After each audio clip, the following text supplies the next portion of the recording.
جب ہم اتھارٹی نہیں ہے تو ہم کسی اتھارٹی کی ہمیں ماننی پڑتی ہے.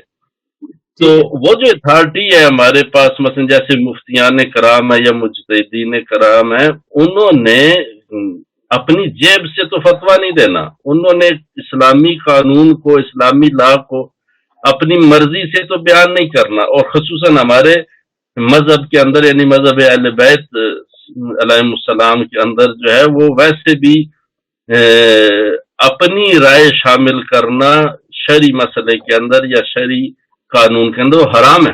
اپنی رائے آپ نہیں استعمال کر سکتے. بس آپ نے کہاں سے مسئلے کو بیان کرنا ہے، آپ کو مسئلے کے بیان کرنے کے لیے کوئی مستند دلیل موجود ہونی چاہیے کہ جو احادیث مبارکہ میں سے ہو یا سنت رسول خدا سے ہو، سنت ائمہ معصومین میں سے ہو، کتاب خدا سے ہو، یا بالآخر عقل سے یا نقل سے کوئی ایسی مستند دلیل موجود. اب چاند کا جو مسئلہ ہے، اس کے حوالے سے چونکہ ہمارے پاس جو روایات موجود ہیں ان کے اندر چاند کو دیکھ کر روزہ رکھنا اور روزے کو افطار کرنے کا حکم موجود ہے.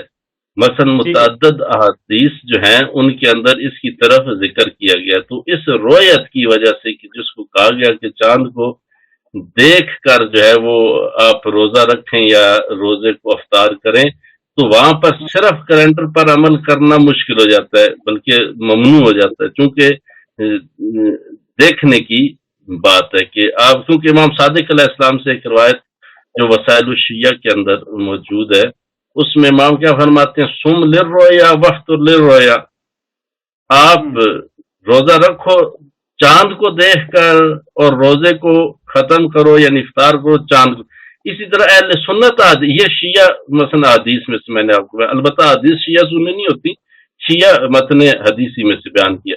اسی طرح اہل سنت کے اندر صحیح بخاری کے اندر روایت ہے، لا تصوموا حتی تروہ ولا تفطروا حتی تروہ فإن ہم علیکم فاقدروا لہ، کہ روزہ مت رکھو یہاں تک کہ چاند کو دیکھو. روزہ مت رکھو سے مراد یہ ہے کہ رمضان کا روزہ آپ کے لیے ثابت کب ہوگا کہ جب آپ چاند کو دیکھیں. ولا تفطروا، اور اس کو افطار نہ کرو، یعنی عید کب آپ کی ہوگی کہ جب آپ اس چاہتا ہو اس چاند کو دیکھو. اب یہاں پہ رویت ہے، اور یہ رویت جو ہے وہ آنکھ سے دیکھنا منظور ہے. تو لہذا یہاں پر جو کیلنڈر ہے اس کیلنڈر کی افادیت بدون معنی باقی نہیں ہے. ٹھیک ہے. ڈاکٹر صاحب ایک سوال جو زیادہ لوگوں کا بھی ہے اور ایک ذہن مٹتا بھی ہے کہ کیا ہم جو موجودہ دور میں سائنس نے ترقی کر لی ہے، سائنس اس لیول تک پہنچ چکی ہے کہ وہ وقت سے پہلے چیزیں بتا دیتی ہے، ایک پورا نظام وجود میں آ چکا ہے، تو کیا ہم سائنس کے پیچھے نہیں چل سکتے اس معاملے میں؟ بات پھر وہی ہے کہ یہاں پر سائنس آپ کو جو ہے پریڈکشن کر سکتی ہے، آپ کو بتا سکتی ہے کہ جی آپ کا جو ہے مثلا اس حوالے سے فی الحال آئندہ کیا جو ہے وہ عمل ہو سکتا ہے. لیکن سائنس آپ کی شرعی ذمہ داری کو مشخص نہیں کر سکتی، یا شرعی ذمہ داری کی مشخص کرنے کے لیے سائنس کافی نہیں ہے. یہ ایک چیز ہے. البتہ سائنس سے آپ جو ہے وہ یہاں پر استفادہ کر سکتے ہیں، یہاں سے آپ سائنس سے مدد لے سکتے ہیں.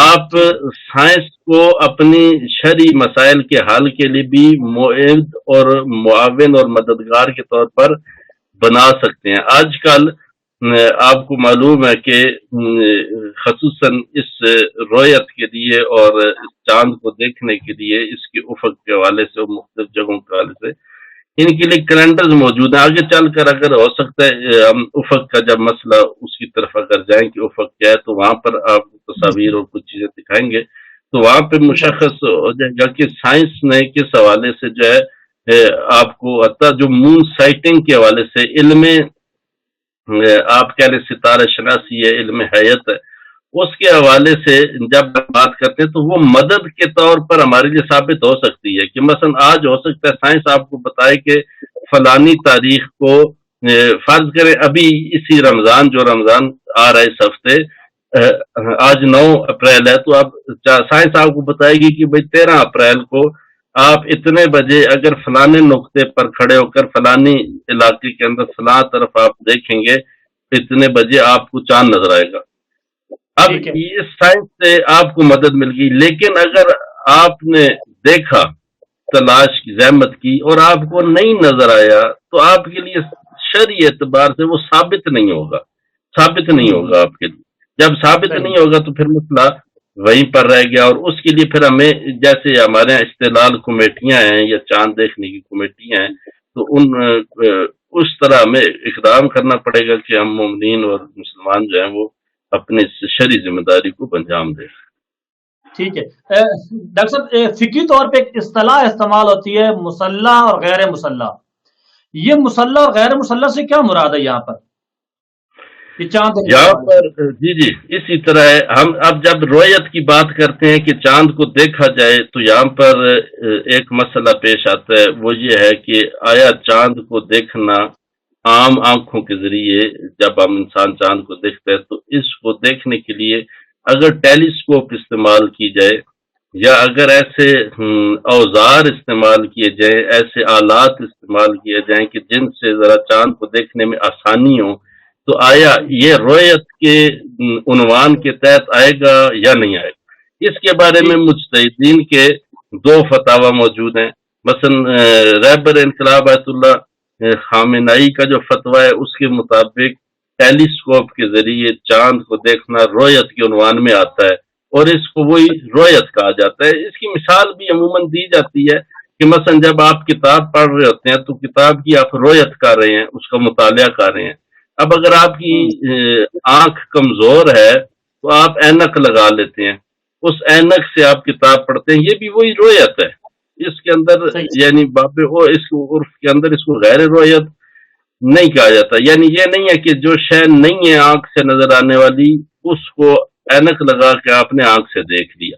لہذا اس باب میں علماء کا فتویٰ یہ ہے کہ چشم مسلح یہاں پر اس باب میں کہا جاتا ہے کہ آپ کی تقویتی یعنی ایسے آلات کے جو آسان کر دیں آپ کو اس رویت کو، ان کو استعمال کرنا، اس کو کہا جاتا ہے مسلح. البتہ بعض علماء اور مراجع عظام مفتیان ہیں، انہوں نے کہا کہ جی نہیں، رویت جو ہے وہ بغیر آلات کے ہونی چاہیے، یعنی جس کے اندر ٹیلیسکوپ وغیرہ استعمال نہ ہو، جیسے آیت اللہ سستانی کا جو فتویٰ ہے.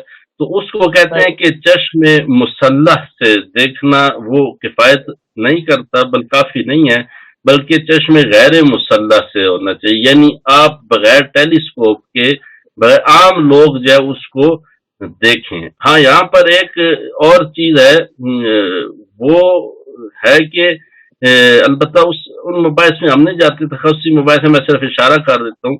وہ یہ ہے کہ جو چشم مسلح کے قائل ہیں، یعنی کہتے ہیں آپ ٹیلیسکوپ سے دیکھ سکتے ہیں، وہ بھی آسمان کی اسکیننگ کے قائل نہیں ہے کہ آپ، کیونکہ یہاں پر اسکیننگ کے اندر مثلا اگر ایسے آپ کے پاس کوئی آلات موجود ہیں کہ آپ آسمان کو اسکین کر کے اس سے مشخص کریں کہ فلاں جگہ پہ چاند آج موجود ہے، تو اس کو چونکہ رویت کے باب میں نہیں آتا، وہ رویت کے باب میں نہیں آتا. لیکن اگر آپ ٹیلیسکوپ سے دیکھیں کہ اس کے ذریعے آپ چونکہ دیکھنے کے قابل چاند کو ٹیلیسکوپ سے جب آپ دیکھتے ہیں تو یہ چشم مسلح اس کو کہا جاتا ہے.